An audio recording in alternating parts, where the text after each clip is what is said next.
Dans ce podcast, découvrez le quotidien d'un tribunal correctionnel au plus près de la réalité. Exceptionnellement, l'enregistrement des audiences que vous entendrez a été autorisé. Bienvenue dans Justice en direct. Nous remercions Anne Vincent, vice-présidente du tribunal de grande instance de Cayenne.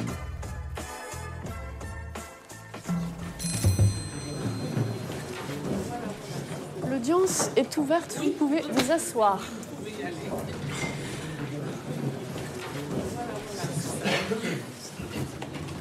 Donc on va appeler le dossier pour lequel on a un extrait du centre pénitentiaire.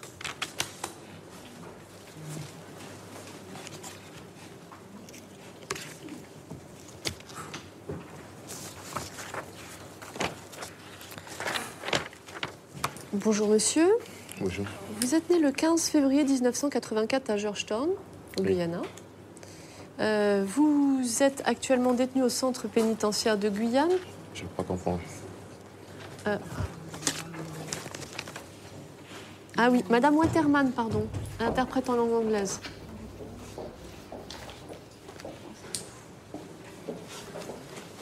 On va reprendre. Actuellement, il est au centre pénitentiaire. Now you're in prison? Et vous n'êtes pas assisté d'un avocat? You don't have a lawyer. Alors aujourd'hui, monsieur, il vous est reproché d'avoir à Rémire-Montjoly, le 21 mai 2011, 24th May 2011. volontairement exercé des violences sur Maurice et Jean-Claude, For maliciously assaulting. en faisant usage d'une arme, en l'espèce un casque de moto. Alors, avant de reprendre les faits du dossier, quelle est sa position aujourd'hui, puisqu'il disait qu'il contestait avoir commis ces faits? Est-ce que c'est toujours le cas aujourd'hui, avant que je reprenne les éléments? Je n'ai rien à dire. On va donc reprendre l'intégralité de ces éléments. Alors, monsieur a été entendu plusieurs fois par les services de police. Et à l'occasion d'une garde à vue, il était placé en garde à vue pour cambriolage. Monsieur a parlé à ce moment-là d'avoir pris la fuite sur un scooter qui était le scooter qui appartenait à sa copine, suite à un repérage de maison à cambrioler sur Rémire. Et donc il évoquait que ce jour-là, il avait pris la fuite, il avait été pris en chasse par les gendarmes, il avait chuté et quitté les lieux avec son passager.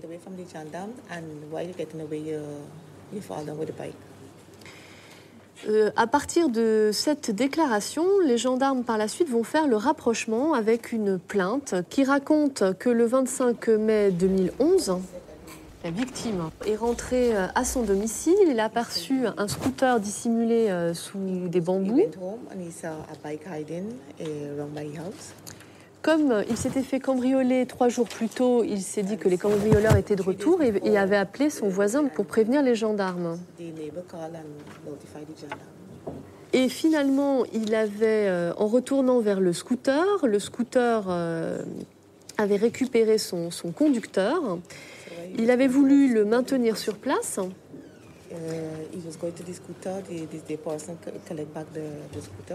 Mais le conducteur avait donné un coup de casque sur la poitrine de son voisin qui était arrivé.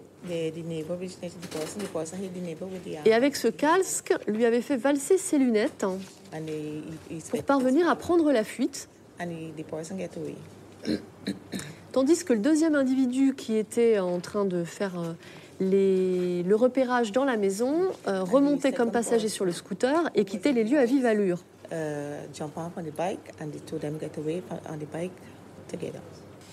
Alors, les deux victimes ont décrit le conducteur, auteur des coups avec le casque, comme le conducteur du scooter, de corpulence normale, type guyanais entre 18 et 22 ans.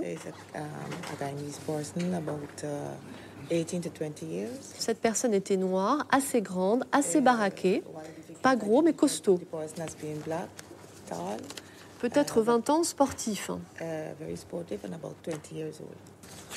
Donc que souhaite-t-il dire à l'issue de ces faits rappelés au dossier? Yeah, well, Was me and a guy indeed, but I didn't went in the house. Neither I didn't hit the person in the helmet. I was the one Effectivement, who j'étais did. avec quelqu'un d'autre, mais je ne suis pas rentrée dans la maison et c'est pas moi qui a frappé la victime avec le casque. D'accord, donc on avance un peu par rapport à vos déclarations parce que vous n'étiez même pas là, selon vous. So you can go back over your statement again because before you said that you wasn't even there. That is what I tell them. I wasn't there. I was away from the house. And I saw the guy who was running behind. I was riding behind the guy, and the guy jumped up on the bike and I ride away with him. Oui, effectivement, j'étais pas là à la maison, dans la maison, mais j'ai vu que la personne est sortie de la maison et une personne jumped up on the bike. Yeah. Et il est venu, il est monté sur... They went running behind him, and I ride behind them, and we jump on and got away. donc, comme il était poursuivi par les gendarmes, No, Janam was nowhere around. comme il était poursuivi par les victimes, la personne est sortie, il est monté sur mon engin et puis on est partis tous les deux. Donc il confirme être le conducteur du scooter qui a pris la fuite. So is you was riding the bike that get away? Yeah, I was riding Oui. the bike. D'accord. Comment s'appelait l'autre personne avec lui? Was the name of the other person who went with you? Je sais pas son nom. Donc si c'est pas lui qui a donné le coup avec le casque, c'est donc la deuxième personne. So if it's now you hit the victim with the helmet, then it is the next person who went with you. And as I tell you, they was running behind him. They know what takes place after, just go and pick up Je ne and sais ride pas away. ce qui s'est passé avant. J'ai juste vu qu'il était poursuivi par les deux victimes. Donc monsieur n'a rien vu et c'est pas lui. C'est Alors merci, je notre précise bien, que vous aviez bien dit, lorsque vous aviez été placé en garde à vue, donc pour d'autres faits, que ce jour-là, vous alliez repérer des maisons pour cambrioler. So you did say that while you was in police custody that you did scrutinize other houses that you think you would have been able to go and rob. That's what you tell them in police custody. No. Non, j'ai pas dit ça. Alors je vais relire ce petit passage qui a permis de faire le lien entre tous. Alors, la fois où j'ai pris le scooter de ma copine, c'était pour aller à Rémire et voir les maisons qui s'y trouvaient. Bike to go in Raby for look at the houses that they got in the area. J'ai vu une maison avec un trou au-dessus de la porte d'entrée. Je me suis arrêtée devant cette maison. It's a house with a hole over the door. You stop in front of the house. Je n'ai vu personne et je suis rentrée dans la maison. You didn't see anybody, so you went in the house. Contrairement à ce qu'il nous dit aujourd'hui. Le propriétaire arrivé, je suis partie en scooter avec mon ami, dont il ne connaît pas le nom aujourd'hui. And you left, you went away, you and the other person. Bien. Sur les faits, est-ce qu'il y a des questions, Madame le procureur? J'ai pas de questions. Alors, on va venir à la personnalité de monsieur. Just come to your personality. Alors, vous avez une mention à votre casier judiciaire. Vous avez été condamné en 2009 à 1 an d'emprisonnement à une interdiction du territoire pendant 3 ans pour des faits de séjour irrégulier et pour des faits de vol aggravé. Vous êtes actuellement en train de purger une peine de 2 ans d'emprisonnement pour des faits de cambriolage. Alors, il est depuis quand en Guyane? How long since you're in French Guiana? Since 2000. Depuis Come on, go 2000. steady. Depuis 2000. Come on, go. Come on, go. Je faisais souvent des allers-retours. Alors, il fait souvent des allers-retours et il nous a expliqué un peu pourquoi dans ses auditions de personnalité, puisque il se déclare dealer de shit habituel. So you said that 200 € par mois en moyenne de revenus. He sell shit regularly, and he's on about 200 euros per month. He's on about 200 euros. One something. Oui, plus de 100 euros. Plus de 100 euros par mois. Plus de 100? Ah, ben il reconnaissait 200 quand So même. you said before 200. I tell them one something. They ask me if closer to 100. I say sometimes. Bon. J'avais dit plus de 100 euros. Elle m'avait demandé si c'était environ 200. Et j'ai dit oui, des fois. Il n'a pas de titre de séjour? You don't have papers to be in the country? No. No. Il a une famille? You have a family here in this country? And my girlfriend and 2 children. J'ai une copine et 2 enfants. Les enfants, il les a pas reconnus? You signed for the children? No. No. Est-ce qu'il y a des questions sur la personnalité, madame? Oui, j'ai une seule question. Quels sont les projets de monsieur? What was your plans for the future? Well, as normal. Work and take care of my family. Ben, c'est de travailler et s'occuper de ma famille.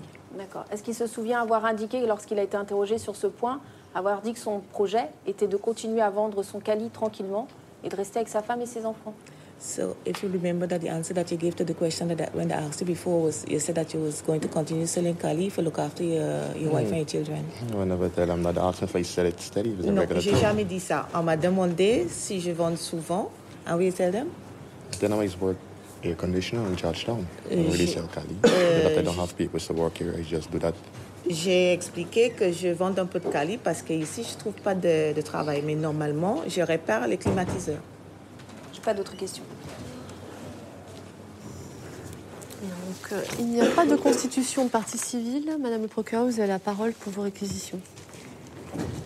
Merci Madame la Présidente. Alors Monsieur Quentin, il est prévenu aujourd'hui non pas de fait de vol aggravé, mais de fait de violence avec usage ou menace d'une arme. En l'espèce, dans ce dossier, une arme par destination, puisque les violences ont été commises avec un casque de scooter. Alors, il y a des éléments qui sont intéressants dans ce dossier, puisque, bon, aujourd'hui, monsieur a progressé, mais de toute façon, nous avions, d'une part, les déclarations des deux victimes d'aujourd'hui, mais nous avions aussi les déclarations de sa compagne, qui, lorsqu'elle a été entendue le 18 avril 2012, indiquait qu'effectivement, son compagnon était en compagnie de Shitman au mois de mai 2011 quand le scooter a été accidenté et qu'il était en compagnie de cet homme pour commettre des cambriolages. Alors ce qui est intéressant, c'est que la victime explique très précisément ce qui s'est passé. C'est bien la personne qui conduisait le scooter et pas celle qui sortait de la maison qui l'a violenté. Il a indiqué, au moment où je suis arrivée sur le scooter, une personne était déjà dessus, mon voisin est arrivé. On a dit au gars, donc celui qui était sur le scooter, de ne pas bouger. Et son complice est arrivé derrière nous. Le conducteur du scooter, pas le complice, nous a donné un coup de casque. Mes lunettes sont tombées à terre et Jean-Claude a eu le casque dans la poitrine. Donc c'est bien le chauffeur du scooter et pas la personne qui sortait du domicile qui a violenté les deux individus. Monsieur reconnaît aujourd'hui être au volant du scooter, il ne reconnaît pas les violences, mais ces déclarations aujourd'hui qui évoluent, les déclarations également de sa compagne en avril 2012, ainsi que les déclarations des victimes, nous permettent de dire que monsieur a bien commis les faits pour lesquels il est aujourd'hui prévenu. En conséquence, je vous demande de le déclarer coupable des faits qui lui sont reprochés. Quant à la peine à requérir, monsieur est effectivement connu de notre juridiction. Il reconnaîtra dans les déclarations qu'il a faites à la gendarmerie qu'il a effectivement modifié et son nom et son prénom et sa date de naissance pour échapper à ses responsabilités, puisqu'il en a assez d'être renvoyé à Rochambeau. Alors on peut se demander si les capacités de réinsertion de monsieur sur le territoire national sont réelles, puisque c'est pour ça, la seule question que j'ai posée concernant sa personnalité, c'est les projets de ce monsieur, puisque aujourd'hui il ne travaille pas, il est en situation irrégulière. Il explique que sa seule source de revenus, c'est le trafic de stupéfiants. Et il dira dans ses déclarations que ses projets, effectivement, c'est de continuer à pouvoir vendre du Cali tranquillement avec sa femme et ses enfants à proximité. Malheureusement, évidemment, comme cela ne lui rapporte pas assez, monsieur est connu pour des faits de vol aggravé. Il n'hésite pas à commettre ces faits pour pouvoir se procurer facilement et rapidement des revenus. Alors aujourd'hui, on n'est pas, je le rappelle, sur des vols aggravés, nous sommes sur des violences avec armes. Le profil de monsieur est quand même inquiétant, il reconnaît à minima, il ne se remet pas tellement en question sur la façon dont il a pu procéder ce jour-là. Son casier judiciaire, de toute façon, m'empêche de requérir une peine d'emprisonnement avec sursis, mais compte tenu de la gravité des faits, je requiers à son encontre 3 mois d'emprisonnement ferme. Telles sont mes réquisitions. Merci Madame le procureur. Donc, que souhaitez-vous dire, monsieur, pour votre défense? So what you have to say to defend yourself? Well, obviously, excuse me for the things that happened. Je m'excuse pour ce qui est arrivé. Ce qui est arrivé ou pour ce qu'il a fait? For what happened or for what you did? Yeah, for what I did. Oui, pour ce que j'ai fait. Bien. Le tribunal, après en avoir délibéré, le déclare coupable pour ces faits de violence et prononce une peine de 3 mois d'emprisonnement ferme. Donc cette peine sera sans doute ramenée à exécution pendant qu'il est en détention.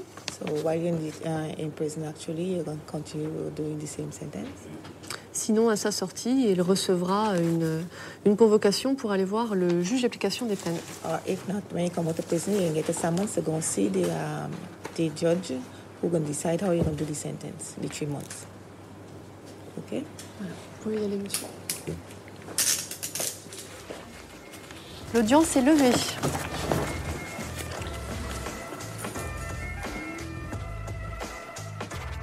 Vous venez d'écouter Justice en direct. Si vous avez aimé ce podcast, vous pouvez vous abonner sur votre plateforme de podcast préférée et suivre Initial Studio sur les réseaux sociaux. Justice en direct est une coproduction Initial Studio et Morgane Productions. Ce podcast est une adaptation de la série documentaire En direct du tribunal, produit par Morgane Productions, écrit par Samuel Luret et réalisé par Nathalie Kawam. Production exécutive du podcast, Initial Studio. Production éditoriale du podcast, Sarah Koskiewicz. Montage, Camille Legras. Musique, La Grande Table. Illustration, Paul Grelet. Avec la voix de Pauline Josse.